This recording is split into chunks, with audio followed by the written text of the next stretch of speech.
Let me ask you something real.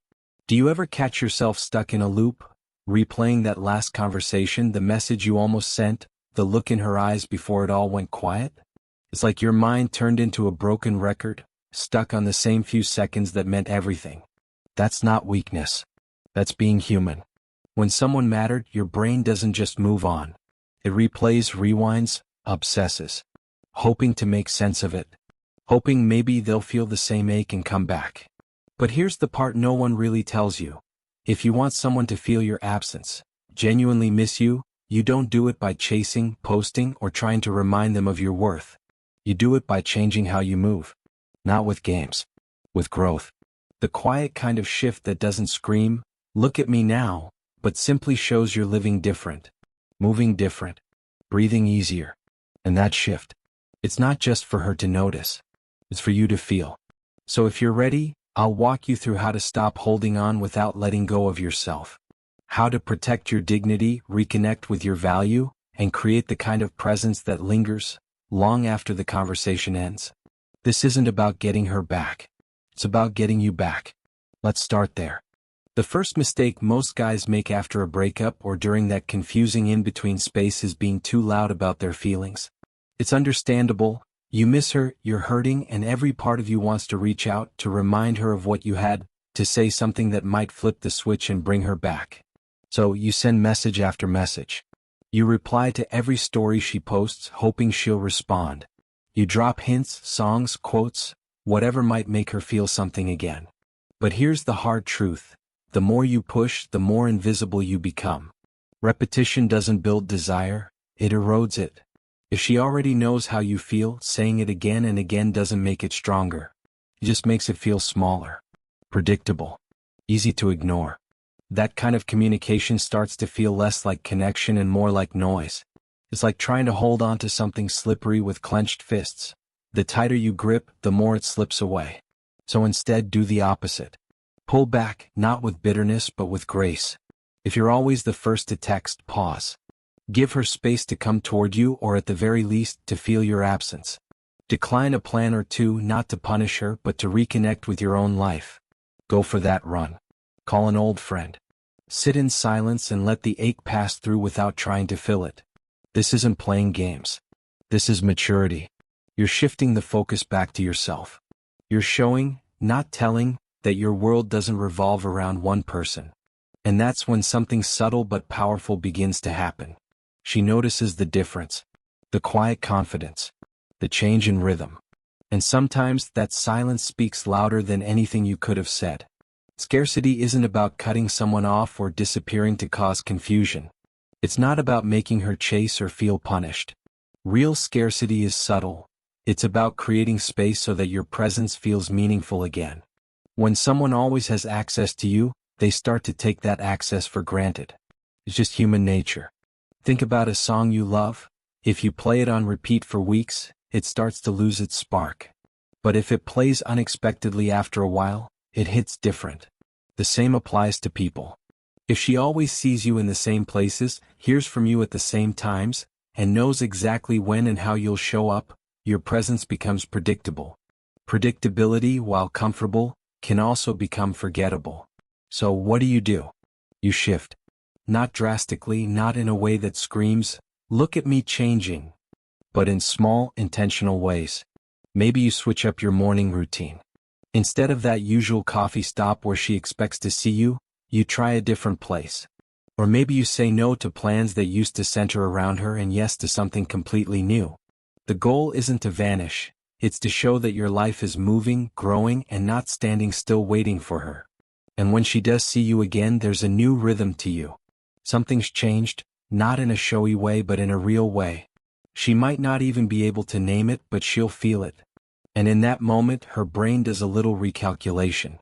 Because you're no longer background noise, you're something she notices again. Something with weight. Something with mystery. And mystery, when grounded in authenticity, is always magnetic. Silence is one of the most misunderstood tools after a breakup or fallout. People often think being quiet means being cold, passive-aggressive, or playing games. But real silence, the kind that comes from strength, not spite, is a sign of emotional maturity. When you're hurt or confused, the instinct is to explain, to fix, to convince. You want her to understand your side, to see your pain, to realize what she's walking away from. So, you type out long paragraphs, pouring your heart out, hoping that just the right combination of words will bring her back.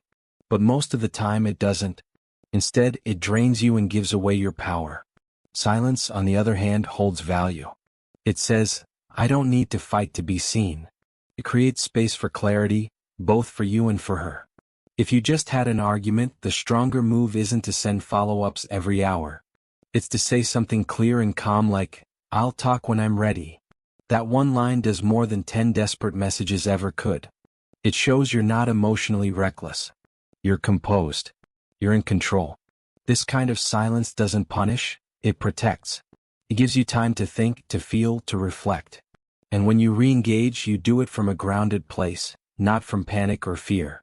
People notice that kind of stillness. It's rare. Because most people react, but very few respond with intention.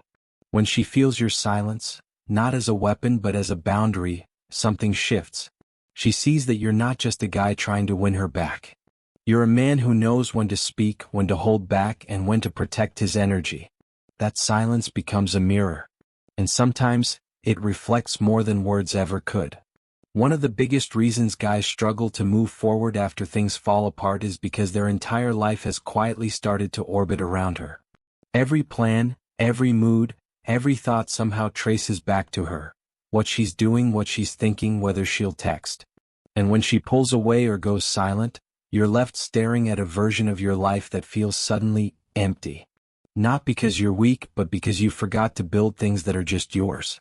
One of the biggest reasons guys struggle to move forward after things fall apart is because their entire life has quietly started to orbit around her. Every plan, every mood, every thought somehow traces back to her. What she's doing, what she's thinking, whether she'll text. And when she pulls away or goes silent, you're left staring at a version of your life that feels suddenly empty. Not because you're weak, but because you forgot to build things that are just yours. And here's the beauty of it. As your day begins to fill with things that nourish you, she starts to take up less mental real estate. Not because you don't care, but because you're busy caring for yourself. You start to feel steady again, rooted in your own rhythm. So when someone asks, how are you doing? You don't have to fake a smile. You'll actually have something to say, something honest and grounded. That kind of self-built structure is magnetic. It shows that your identity isn't tied to her attention. And whether or not she notices right away, you will. Because nothing feels better than realizing your life has a pulse, even without her in it. And that pulse? That's yours. Always was. If you want someone to remember you, don't focus on being the guy who waited. Be the guy who lived. People don't remember the hours you spent staring at your phone or refreshing her socials. They remember the energy you carried, the moments you created, the stories you lived.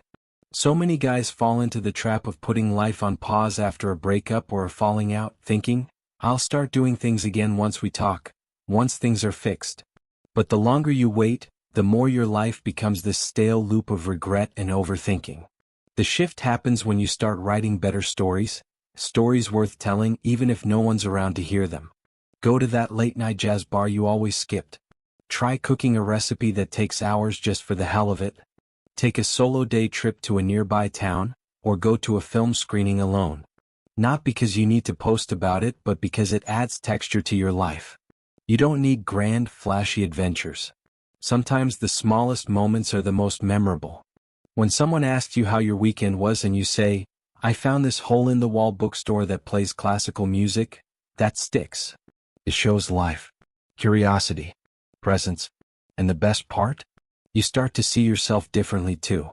You begin to remember that you're interesting, not because she validated you, but because you showed up for yourself. You're building a life with color, movement, and moments. And slowly people, including her, start to notice. Because a man who lives well, even in pain, radiates something rare. He's not stuck. He's evolving. And that's the kind of energy that stays in someone's mind long after the messages stop. One of the most overlooked forms of attraction is leadership, not in the controlling or dominant sense, but in the calm, grounded way a man moves when he knows what he wants and isn't afraid to act on it. A lot of guys, especially after things start to fall apart, slip into this passive mode where they're always asking for permission. What do you want to do? Is it okay if I call? Do you still want to hang out? It comes from fear. Fear of saying the wrong thing, fear of pushing her away, fear of losing the last bit of connection. But here's the truth. Indecision slowly kills desire. It places the burden on her to lead, and while that might feel safe to you, it often makes her feel emotionally tired or uninterested. Women are drawn to direction not because they need to be told what to do, but because confidence is attractive. It's magnetic when a man has a vision, even if it's just for a simple afternoon. So next time, instead of asking her what she wants to do, try this. I was thinking we could check out that new gallery on Saturday and grab food after. Sound good? That one sentence does a lot. It shows thought, presence, and intention. Even if she says no or needs to reschedule, you've already communicated something important. You're not waiting around hoping to be chosen. You're building a life and inviting her to join it, not to design it for you. Leadership doesn't mean always being right. It means taking initiative, making decisions, and adjusting with maturity. And that shift, from follower to leader, quietly tells her you're someone who's moving forward. With or without her. That kind of quiet power doesn't beg for attention. It draws it. There's a difference between stepping back to protect your peace and stepping back to punish someone. Too many guys confuse the two. They go cold, stop replying, post carefully curated highlights just to make her wonder, just to make her feel something. But that's not strength. It's bitterness wearing a mask. Real strength is choosing absence not because you want to make her hurt, but because you've realized your energy deserves better than waiting around in uncertainty. When you step back with intention, your absence gains weight. But here's the key, it has to be filled with life. If you pull away and just sit in silence, scrolling, sulking, hoping she notices, nothing changes. But if you take that same space and fill it with growth, movement, laughter, connection, that's when something shifts. Not just for her but for you. Spend that Saturday doing something that feeds you. Volunteer, go to a local event, hang with people who bring you back to yourself. Don't do it for the photos. Don't do it for her to see. Do it because your life deserves to be lived, fully, even without her in it. And when she does notice you've been quiet, she'll also notice the difference in your energy. You're not cold. You're not angry. You're just gone. Living. Evolving. Reclaiming your time. That kind of absence hits different. It doesn't scream, "Look what you lost." It simply shows that you have value, and that you're not waiting for someone to validate it. You disappeared not to create a void in her life, but to refill the space in your own. And that kind of disappearing act doesn't close doors, it opens new ones. Ones where you are the center again.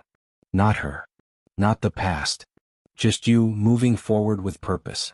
Closure is one of those things we all crave but rarely get the way we want it. You keep hoping she'll explain. That she'll text and say she's sorry, or at least give you a reason that makes it all make sense. Maybe you wait for a final talk, some emotional full circle moment where you both walk away with clarity.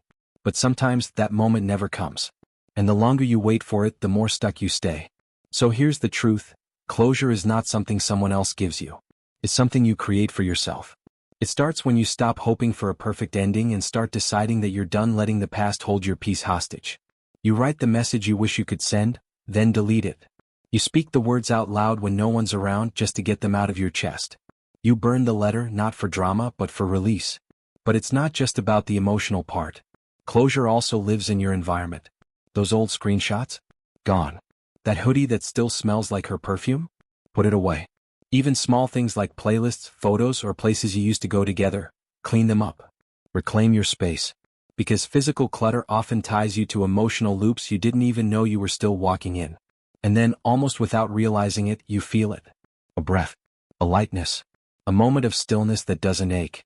That's the beginning of forward motion. You're not erasing her, you're releasing yourself. Closure isn't a conversation. It's a decision. A choice to say, this chapter is over and I don't need anyone else to turn the page for me. You close the door, not with anger but with grace. And then you walk into what's next.